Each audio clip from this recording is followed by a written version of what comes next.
for him, because if you see the alliance between Ruto and Uhuru, one is from the Kikuyu and the other from the I think from the Kalenjin.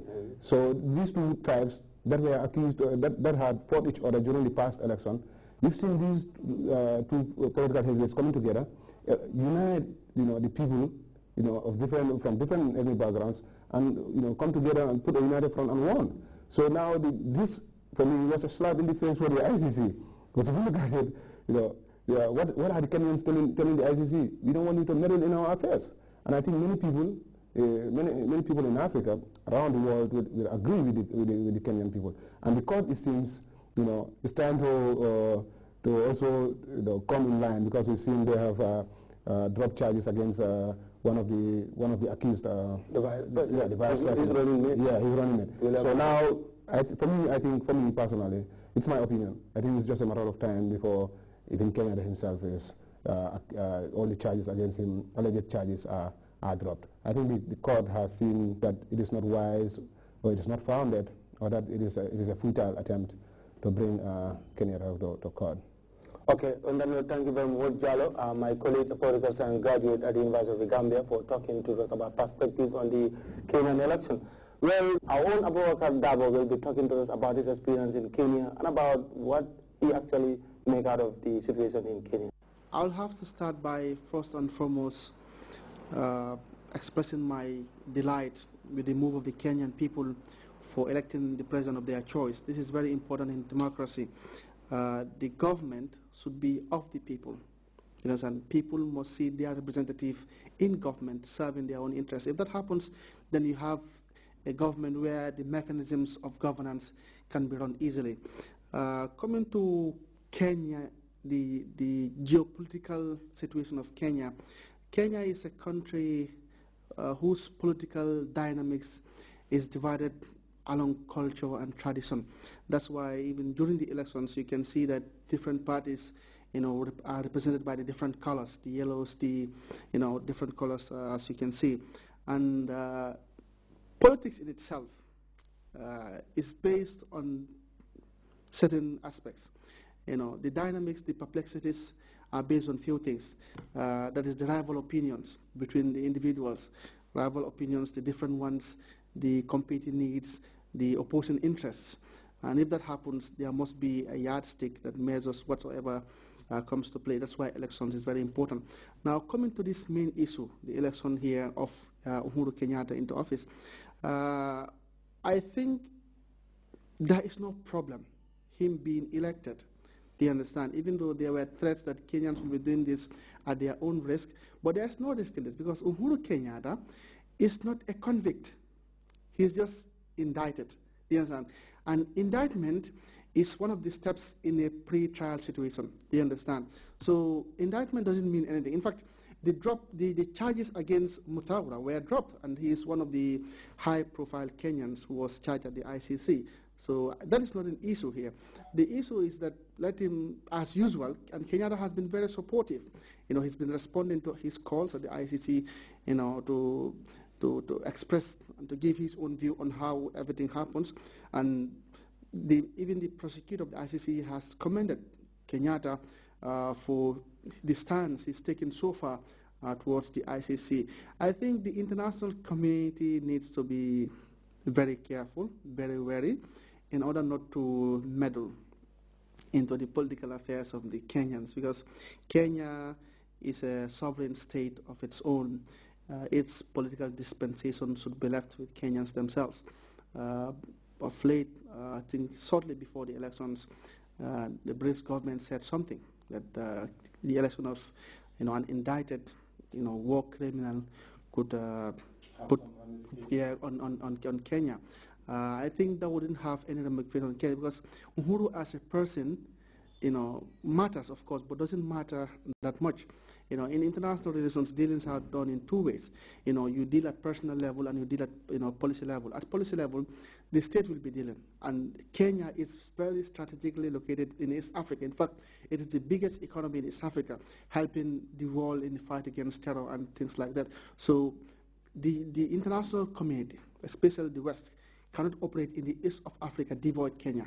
Do you understand? So that's why at all costs, they will have to deal with Kenya.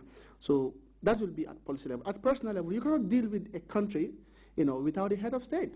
And Kenya will more or less deal with the same people. And if, after all what they've been saying, you will realize that it could, to an extent, roughen the way or the relations between these two countries, between the West, some of these Western countries who were opposing to his standing as a presidential candidate, and Kenya. So I think our stand should be to support them as Africans, to support Kenyatta, and so that the trust and the confidence that the people of his country have in him, is realized. One thing I would like to stress here also, I think it is high time for Africa to also emulate, because good practices are emulated, the developed world, and in fact some of the development. Because if you look at Asia, the media plays a very fundamental role in not only educating but even taking part in politics. That's why the West standpoint, is easily noticed. They wrote to Kenya. Some of these Western countries wrote to Kenya on the elections of Kenyatta without even mentioning the name of Uhuru Kenyatta. And all the Western media, BBC, CNN, carried that. Imagine if there were, if there was an African media institution, like, if you go to Asia, you have the Al Jazeera. If you go to Europe, you have the BBC. If you go to America, you have the CNN. If Africa has something like that, the views of Africans could be pronounced. If we could know the standpoint, then the balance will be striking. Do you understand? But now, Africa doesn't have any established media institution that represents the interests of Africa. So the only media institutions we depend on information, most of the cases, are either those from Asia or the CNN and the BBC. Well, let's now look at Uhuru's humble biography.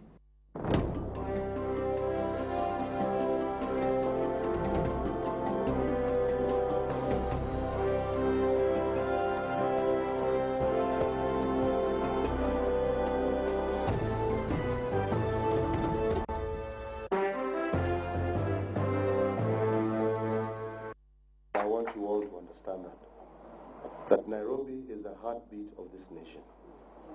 And we're not going to stand by and watch ourselves lose it. Not because the people do not support a Jubilee government, but because the leaders cannot work together. And I want to be very clear on that basis. And what we expect, and that is why we are here, from each and every single one of you who seeks to vie for an elective post in this city, is that I want you to understand that Nairobi and Kenya is bigger than any one of you individually. And the least we expect from you in these remaining 2 days is for you to pull this city together and to ensure a Jubilee victory in the city. Hii mambo ya watu kusema ya kwamba mimi nilikuwa na rafiki ya kushinda ako na chama ingine, unda support ule mtu wa chama chako. Kama rafiki yako akukatoka chama kingine, mtaongea baada ya uchaguzi. Mimi sasa nataka kuuliza women representative wa Jubilee naye asimame. Madam, we have supported you and we will continue to support you, but these are the people you're going to work with in this room. There is no other, and there shall be no other. Are we in agreement, madam? Are we in agreement? And we work together. Many believe Uhuru simply wants to inherit his late father's seat. But growing up in the first family, is Uhuru a pampered prince seeking the country's presidency from a platform of entitlement? I would doubt very much that he was seeking to be president just because his father was president. It's been normal in other parts of the world as well that people who hail from families that have produced leaders at that level before have sought also to have a go at it, and I think it's a very normal and natural human happening. If your father was a coconut farmer, you are likely to